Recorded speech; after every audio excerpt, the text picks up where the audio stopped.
In kakoro wang'yo ikruok motenre kod koth maduong' mano mar El Nino megeto ni bro chwe pacho ka. Riwruok mar Kenya Red Cross osechako tiyo machiegni gi jopiny e alwora ma Nyando kod Budalangi timo ikruok motelne El Nino. Kopogore kod siro jopiny dar e kuonde maula ohero kendo tero gi e kuonde ma oting'ore malo. Red Cross puonjo jopiny e wi ranyisi mag koth kendo keto gi akicha. Kaka Jo-Nyando leronwa, jodak ma Nyando koni chakre higa mar 1991 pok giyudo geno kendo anyuola gi osepogore nikech auka mapek mathoro hinyo gwenge ma kamago. Kwer opaw kod bede oket piny kendo tich chakore. E gwenge ma Nyando, riwruok mar Red Cross ochopo mar jiwo jopiny e timo ikruok motelo ne koth mar El Nino.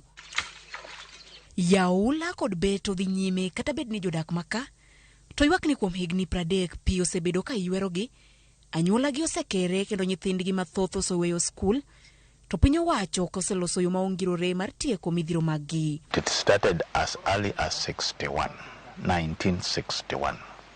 It has been with us up to now, because some of our community members, even some of our people who are moved to Kibugori, Mohoroni, because of floods. A total of 684 households were completely submerged by water, and up to date 350 households are still underwater. E kaunti mabusia Budalangi bende tich machal kod mae dhi nyime ka jodak koni osepuonj gi ranyisi kaka chuoyo kede e pia ora kendo limo bang' saa kirango medruok mar pi.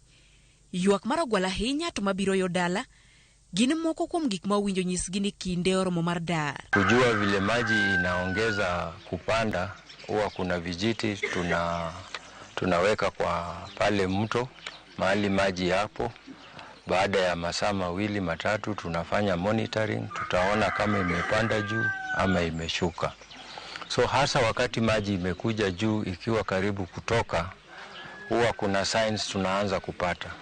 Unapata hali ya mosquito inakuwa mingi usiku. Unapata kuna chura zinalia sana usiku. Na mlio ikizidi sana, ukiona ikilia sana, ukisikia ikilia sana kutoka mbali kuja karibu na wewe, unajua sasa inafuata maji. Bende jose chako darahinya to maudaki alura maula ohero. Even if the rain comes, we are ready to go where we can stay without getting dangerous, because some people are pregnant. They cannot move in water.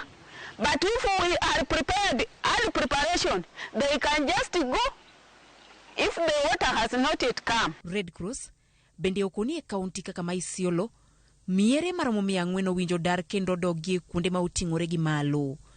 E kodh El Nino ma okalo, lipod riwruok mar pinje United Nations lero ni ma ok tin ne ji 2,000 ne owito ngimagi, kama moko mathoth bende ne odar, jamni kod le mag bungu bende ne oywer kod pi. Okwa ji ma odaki kuonde manyakelo masira mondo dar chon kendo ke gisepi mamol kata bed ni podotin, pekne nyalo medore mapiyo. Judith Omondi, Ramogi TV. Aduoki Migori nyakora mga